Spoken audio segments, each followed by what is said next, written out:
ನಮಸ್ಕಾರ ಸ್ನೇಹಿತರೆ. ಬಾಂಗ್ಲಾ ವಿರುದ್ಧದ ಮೊದಲ ಟೆಸ್ಟ್ ಪಂದ್ಯಕ್ಕೆ ಟೀಂ ಇಂಡಿಯಾದ ಹೊಸ ತಂಡ ಪ್ರಕಟ. ತಂಡಕ್ಕೆ 3 ವರ್ಷಗಳ ಬಳಿಕ ಮರಳಿದನು ಸ್ಟಾರ್ ಆಟಗಾರ. ಮೊದಲ ಟೆಸ್ಟ್ ಪಂದ್ಯಕ್ಕೆ ಹೀಗಿರಲಿದೆ ಭಾರತದ ಬಲಿಷ್ಠ ಪ್ಲೇಯಿಂಗ್ 11. ಹಾಗಾದ್ರೆ ಸುದ್ದಿಯ ಸಂಪೂರ್ಣ ಮಾಹಿತಿ ಏನು? ಅಷ್ಟಕ್ಕೂ ಬಾಂಗ್ಲಾ ವಿರುದ್ಧದ ಮೊದಲ ಟೆಸ್ಟ್ ಪಂದ್ಯಕ್ಕೆ ಟೀಂ ಇಂಡಿಯಾದ ಪ್ಲೇಯಿಂಗ್ 11 ಹೇಗಿರಲಿದೆ ಗೊತ್ತಾ? ಹೇಗೆ ಇದರೆಲ್ಲದರ ಬಗ್ಗೆ ಇವತ್ತಿನ ಈ ಒಂದು ವಿಡಿಯೋದಲ್ಲಿ ಕಂಪ್ಲೀಟ್ ಆಗಿ ತಿಳಿಸ್ಕೊಡ್ತಾ ಹೋಗ್ತೀನಿ. ಆದ್ದರಿಂದ ದಯವಿಟ್ಟು ಈ ವಿಡಿಯೋವನ್ನ ಕೊನೆವರೆಗೂ ನೋಡಿ ಸ್ನೇಹಿತರೆ.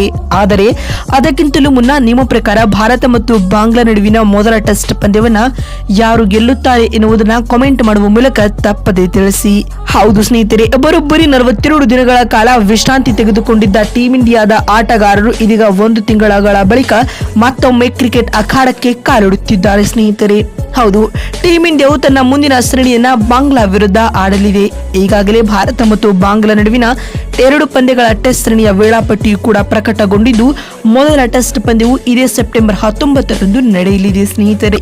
ಈಗಾಗಲೇ ಬಾಂಗ್ಲಾ ವಿರುದ್ಧದ ಮೊದಲ ಟೆಸ್ಟ್ ಪಂದ್ಯಕ್ಕೆ ಟೀಂ ಇಂಡಿಯಾದ ಹೊಸ ಸ್ಕ್ವಾಡ್ ಅನ್ನು ಘೋಷಿಸಲಾಗಿದ್ದು, ತಂಡಕ್ಕೆ ಬರೋಬ್ಬರಿ 3 ವರ್ಷಗಳ ಬಳಿಕ ಸ್ಟಾರ್ ಆಟಗಾರರಾದ ರಿಷಬ್ ಪಂತ್ ಕಮ್ ಬ್ಯಾಕ್ ಮಾಡಿದ್ದಾರೆ. ಇದಲ್ಲದೆ ರೋಹಿತ್ ಶರ್ಮಾ ಟೀಂ ಇಂಡಿಯಾವನ್ನ ನಾಯಕರಾಗಿ ಮುನ್ನಡೆಸುತ್ತಿದ್ದಾರೆ ಮತ್ತು ವಿರಾಟ್ ಕೊಹ್ಲಿ ಟೆಸ್ಟ್ ಕ್ರಿಕೆಟ್ಗೆ 6 ತಿಂಗಳ ಬಳಿಕ ಕಮ್ ಬ್ಯಾಕ್ ಮಾಡಿದ್ದಾರೆ ಸ್ನೇಹಿತರೆ.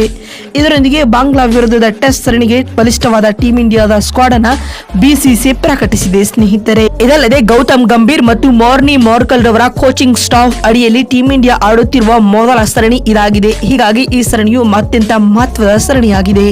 ಇನ್ನು ಬಾಂಗ್ಲಾ ವಿರುದ್ಧ ಮೊದಲ ಟೆಸ್ಟ್ ಪಂದ್ಯಕ್ಕೆ ಟೀಂ ಇಂಡಿಯಾದ ಬಲಿಷ್ಠ ಪ್ಲೇಯಿಂಗ್ 11 ಹೇಗಿರಲಿದೆ ಅಂತ ನೋಡ್ತಾ ಬರುವುದಾದ್ರೆ, ಆರಂಭಿಕರಾಗಿ ರೋಹಿತ್ ಶರ್ಮಾ ಮತ್ತು ಯಶಸ್ವಿ ಜೈಸ್ವಾಲ್ ತಂಡದ ಪರ ಇನ್ನಿಂಗ್ಸ್ ಆರಂಭಿಸಲಿದ್ದಾರೆ. ಲೆಫ್ಟ್ ಅಂಡ್ ರೈಟ್ ಕಾಂಬಿನೇಷನ್ ಜೊತೆ ಆಟವನ್ನ ಗಮನದಲ್ಲಿಟ್ಟುಕೊಂಡು ಈ ಜೋಡಿಯು ತಂಡದ ಪರ ಇನ್ನಿಂಗ್ಸ್ ಆರಂಭಿಸಲಿದೆ ಸ್ನೇಹಿತರೆ. ಮತ್ತು 3ನೇ ಕ್ರಮಾಂಕದಲ್ಲಿ ಶುಭ್ಮನ್ ಗಿಲ್ ಬ್ಯಾಟ್ ಬೀಸಲಿದ್ದಾರೆ. ಇನ್ನು 4ನೇ ಕ್ರಮಾಂಕದಲ್ಲಿ ನಮ್ಮ ಕಿಂಗ್ ಕೊಹ್ಲಿ ಎಂದಿನಂತೆ ಆಡಲಿದ್ದಾರೆ ಸ್ನೇಹಿತರೆ.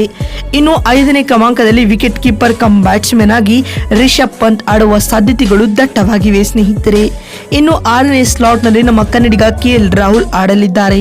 ಮತ್ತು ಇದಾದ ಬಳಿಕ ಆಲ್ರೌಂಡರ್ ಗಳ ವಿಭಾಗ ಆರಂಭವಾಗಲಿದ್ದು, 7ನೇ ಕ್ರಮಾಂಕದಲ್ಲಿ ರವೀಂದ್ರ ಜಡೇಜಾ ಆಡಲಿದ್ದಾರೆ. ಮತ್ತು 8ನೇ ಕ್ರಮಾಂಕದಲ್ಲಿ ಕುಲ್ದೀಪ್ ಯಾದವ್ ಅವರ ಬದಲಿಯಾಗಿ ಅಕ್ಷರ್ ಪಟೇಲ್ ರವರಿಗೆ ಅವಕಾಶ ನೀಡುವ ಸಾಧ್ಯತೆಗಳು ದಟ್ಟವಾಗಿವೆ. ಮತ್ತು 9ನೇ ಕ್ರಮಾಂಕದಲ್ಲಿ ರವಿಚಂದ್ರನ್ ಅಶ್ವಿನ್ ಆಡಲಿದ್ದಾರೆ. ಅಶ್ವಿನ್ ಅವರಿಗೆ ಇದು ಹೋಮ್ ಗ್ರೌಂಡ್ ಆಗಿರುವ ಕಾರಣ ಇವರು ಈ ಸರಣಿಯ ಟಾಪ್ ಪರ್ಫಾರ್ಮರ್ ಆಗುವುದರಲ್ಲಿ ಯಾವುದೇ ಅನುಮಾನವಿಲ್ಲ ಸ್ನೇಹಿತರೆ. ಮತ್ತು 10ನೇ ಕ್ರಮಾಂಕದಲ್ಲಿ ವೇಗದ ಬೌಲಿಂಗ್ ವಿಭಾಗದಲ್ಲಿ ಜಸ್ಪ್ರೀತ್ ಬುಮ್ರಾ ಆಡಲಿದ್ದಾರೆ. ಮತ್ತು 11ನೇ ಹಾಗೂ ಅಂತಿಮ ಕ್ರಮಾಂಕದಲ್ಲಿ ಮೊಹಮ್ಮದ್ ಸಿರಾಜ್ ಅವರು ಟೀಂ ಇಂಡಿಯಾದ ಪ್ಲೇಯಿಂಗ್ 11 ನ ಭಾಗವಾಗಲಿದ್ದಾರೆ. ನೋಡಿದ್ರಲ್ಲ ಬಂಧುಗಳೇ, ಭಾರತ ಮತ್ತು ಬಾಂಗ್ಲಾ ನಡುವಿನ ಮೊದಲ ಟೆಸ್ಟ್ ಪಂದ್ಯಕ್ಕೆ ಟೀಂ ಇಂಡಿಯಾದ ಪ್ಲೇಯಿಂಗ್ 11 ಹೇಗಿರಲಿದೆ ಅಂತ ತಿಳಿಸಿಕೊಡುವ ನಮ್ಮ ಈ ಪ್ರಯತ್ನ ನಿಮಗೆ ಇಷ್ಟವಾಗಿದ್ದಲ್ಲಿ ತಪ್ಪದೆ ಈ ಕೂಡಲೇ ಈ ವಿಡಿಯೋಗೊಂದು ಲೈಕ್ ಮಾಡಿ. ಮತ್ತೊಂದು ವಿಡಿಯೋದಲ್ಲಿ ಸಿಗ್ತೀನಿ. ಅಲ್ಲಿವರೆಗೂ ನಮಸ್ಕಾರ, ಧನ್ಯವಾದಗಳು ಸ್ನೇಹಿತರೆ.